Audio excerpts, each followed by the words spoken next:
My name is Countess V, Winfrey, and I am the choreographer for the piece entitled Human Nature.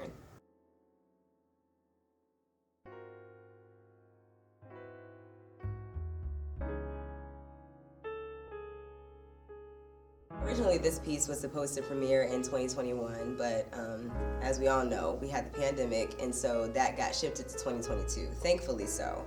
And the reason was because Debbie was like, I really want you to have everything that you want to have for this piece. And I'm so grateful that she did that. Not only did it give me more time to kind of sit with the piece, but I think it allowed me to have a couple of other experiences before getting to work on this particular work. And as far as the actual concept of the piece, I think I had an idea, but for like a year and a half, that idea just kind of stayed as an idea. And I would say it wasn't until like the summer of 2021 when Wesley and I worked a little bit closer together. Like I went to Atlanta to visit him. We got to really sit and talk a little bit more about what the piece was gonna be about. And it's a mix between, my general interests and Wesley's interpretation of those interests. And then we were able to create 6 different sections of music that went to those ideas or lended to those ideas. And it's a 30-minute long piece, but essentially each section is about 4 to 5 minutes, and it has its own life in itself. So we spent a lot of time thinking about like transitions and why that's so important to both of us as creators. I'm not really a cut and dry kind of person or kind of creator. I like things to flow. I like there to be a synergy. I like there to be like easy transitions and things that make sense. It's like when you walk into a museum and you go to different sections inside of one exhibit in a museum. It's all one exhibit, but each section might have a different flavoring to it. And so I wanted this piece to kind of feel like that. I think is really captured both in the choreography, but also in the music. There's like it's musical and it's rhythmic, but there's also not quite a cinematic feel, but each section has its own feeling to it so that it helps to tell the story of each section.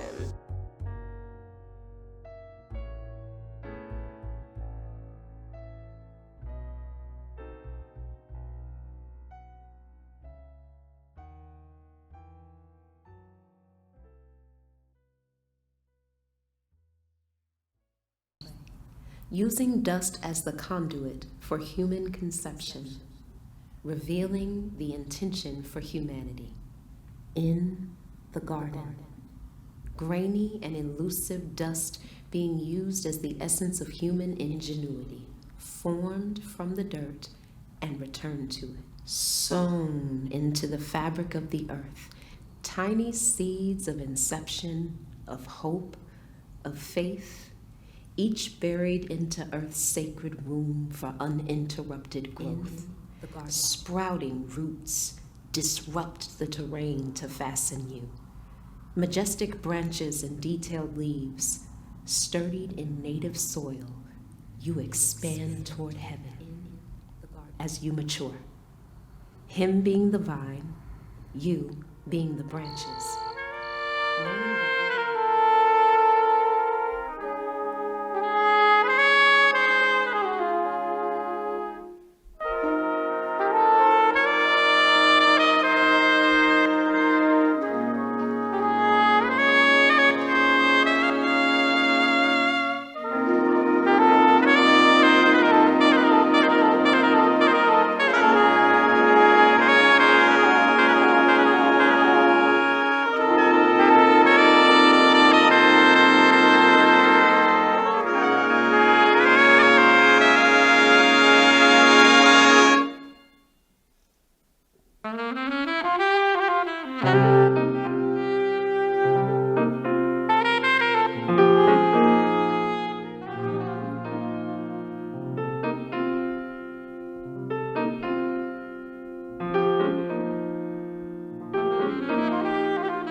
a natural phenomenon of braided branches and married trunks, until independence is like nostalgia to their roots. With nothing but the bark and sap between them, their roots were exposed with no shame. No shame. No shame. Forged together by winds stronger than us, sworn forever by winds stronger than us. It was nature, not just love, that grew them together.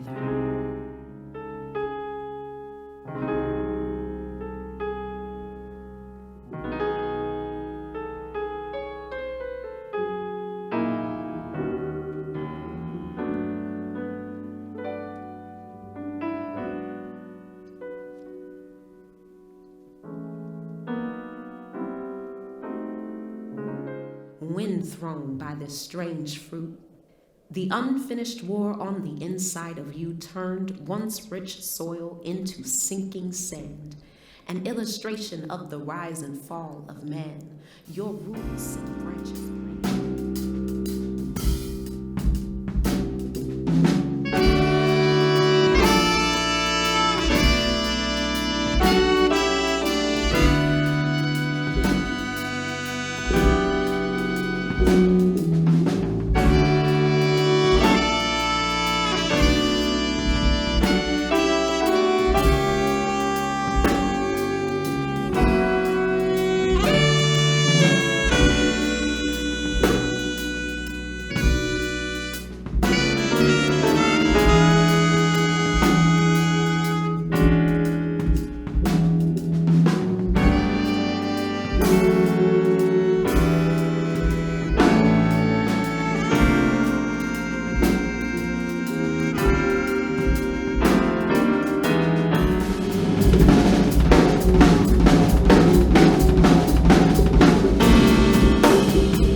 Mycorrhiza, in concert, now carry their crosses, protesting their crucifixion, delivering them to their resurrection, recalling the excitement and the pain of their pollinated wombs.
She felt the snag in her heart, the unbridled truth of her mourning. Nature teaches us something so amazing about seasonal mourning. We don't call a tree something different when it loses all its leaves. It's still a tree. It's just responding to the seasons. We fashion our understanding of nature and science according to how the tree responds. We fashion our understanding and expectation of winter around the tree. We understand the loss of leaves as a natural thing that trees do. We expect trees to lose their leaves every winter.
Toward yourself this natural, universal truth. Transition shows us what we respond negatively to. Sadness reveals what causes our leaves to shrivel up and disappear. Loss makes it blatantly clear which cycles might hurt. But it shows us that a tree without leaves is still a tree. Grief is not failure. Grief is simply creating space for regeneration.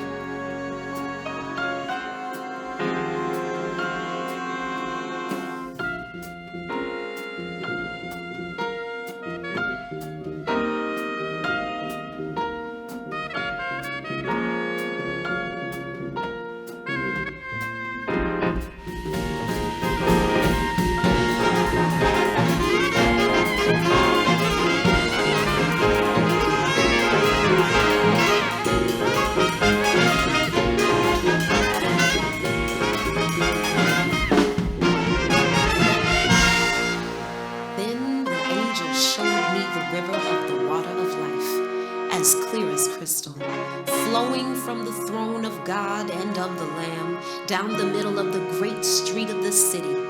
On each side of the river stood the tree of life, bearing 12 crops of fruit, yielding its fruit every month.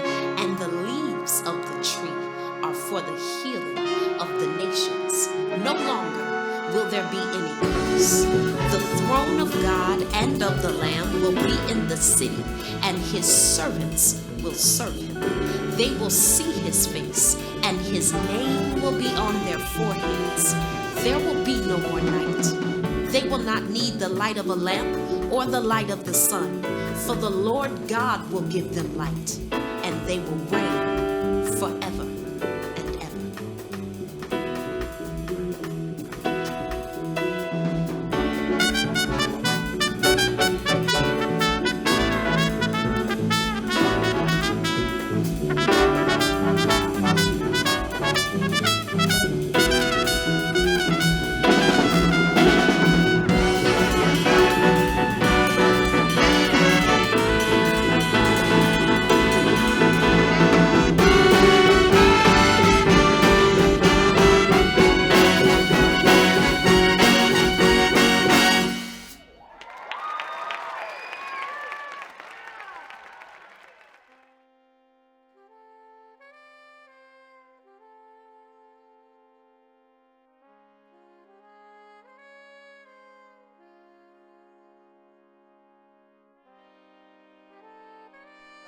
I don't think that I purposefully looked towards my family to be a part of this, but they are really good at what they do. So I naturally was like, well, I'm gonna want to work with my cousin, who is a brilliant painter, to create a painting for my work. And we were first commissioned to do this work. Wesley and I, Debbie was like, well, dream big. What would you want to have in your piece? And I was like, well, you know, I really love my cousin Kanitha's art, and in some way I would love for that to be incorporated into the piece. And originally it was going to be projections of a particular painting that she did onto the stage. And then we shifted away from that, which I'm so glad about, and we ended up having a large translucent backdrop that was a replica of a rendering that she created of a huge tree, a huge magnolia tree, with exposed roots, beautiful white magnolias, lush greenery, and a lovely thick trunk. We got to that idea because of Matt Evans, who is our lighting designer. He was really the one that pushed us to think about using a backdrop instead of doing projections. One, for longevity, so we would be able to tour the piece and we'd own it. We'd own the artwork in that way. That suggestion kind of changed the trajectory of how the artwork was presented, and I think ultimately it was the best representation that it could have been for this piece in particular. This piece kind of started with Wesley and I talking about like how we can incorporate our family dynamic into it, or the importance of a family into your foundation. And then it just kind of branched from there, and I think it just so happens to be that I know a really great musician, and he happens to be my brother. Same thing with my cousin. She's an amazing artist, even if she wasn't my cousin. But the fact that she's my cousin and she's an amazing artist is like, oh, absolutely. We already work well together just as family. I think we have a good temperament with one another anyway. It was nice that that could transfer into this art form as well. We just got to share art, which, you know, you don't always get to share that with your family because of several reasons. And I'm so grateful that, you know, not only do I have a family that supports me as an artist and supports my family as artists, but we also support each other, and we get to just share. Everything about this piece, I got to watch it come to life, and I got to work with some really great artists for them to do what they do well, and us all be able to contribute to this one pot of gold.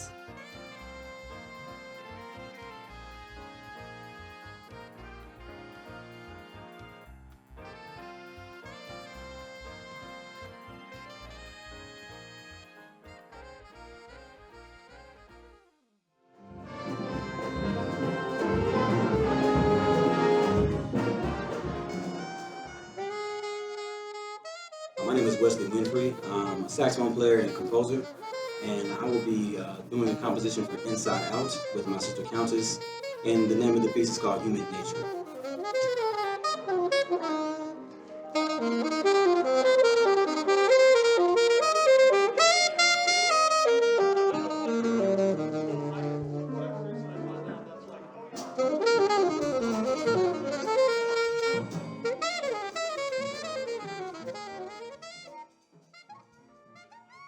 Because I'm working with the University of Dayton, the jazz program, so I didn't know what the talent level of the student was, what the students were. So I didn't really know what to expect. I came in with my music and an open ear and an open mind, and I was very pleasantly surprised. They got the music, they wrote it down. It wasn't perfect, and it's not perfect yet, but the potential for it to be perfect is very, very good. I mean, they learn quickly, they take notes very quickly, and I mean, the excitement level was building and building and building, and today was the first time we were able to see the dancers and the live musicians in the same place, so that was a very special feeling for me.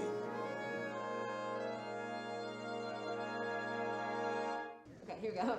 5, 6, 7, 8. Do da da do da da da da da da da da da da da da da da da da. Keep singing it. Da da da da da da da.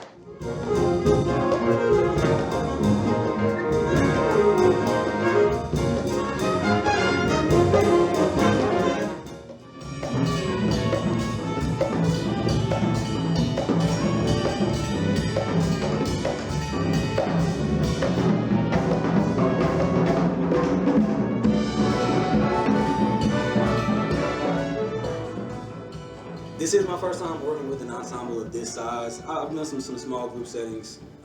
I've worked with quartets, trios, quintets, but this is my first big band, big jazz band, arranging, composing gig. I mean, and the challenge is you got 20 people that need to be playing everything in sync, and it's all on you. Because they're kind of moving forward and back on stage, so it could be like. So on that part, yeah, if you could, I was saying if you can accent just the better, because the thing is, she was saying it was just speeding up a little bit. So if you can pull it back, but just make sure those top notes are accented, Yeah. that'd be great. You have to humble yourself and say, okay, my bad, guys. Let me go fix that. But you put so much work into it on the front end. Like writing these charts took me about a month to do. There's 5 different sections, 5 different charts. And so you want to make sure everything's perfect, but nothing's ever really perfect. You don't find the perfection until you go in and etch it out. So I think now we're finding our way to perfection. We're not quite there yet, but we're getting very close. And the biggest gift, is really hearing it back and really being like, man, I came up with that. That's it's kind of cool that I did that, So it's love, hate. It's a labor of love, but it's very satisfying.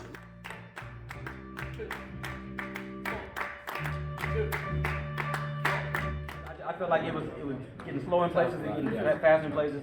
But if we can get somebody to have a click, maybe you can keep that on the floor with us. You know what I mean? Absolutely. I think that the duet section really it took me the longest to actually compose because it's so simple. It's just piano and bass, and it took me the longest to try to really get that section together because I didn't know how it was going to look, how it was going to sound. But that section is near and dear to my heart, and I really think that it's coming along very well.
I think my favorite part is listening back and seeing if the emotion that I was trying to convey in music conveys in real life.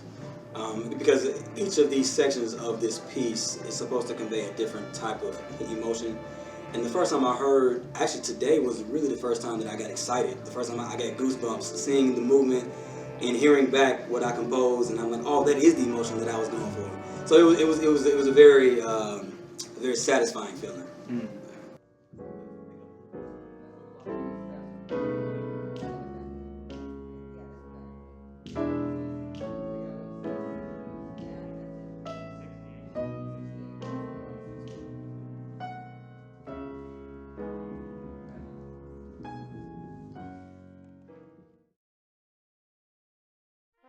I think that sometimes we ask questions as to why we have certain behaviors or why certain things happen to us.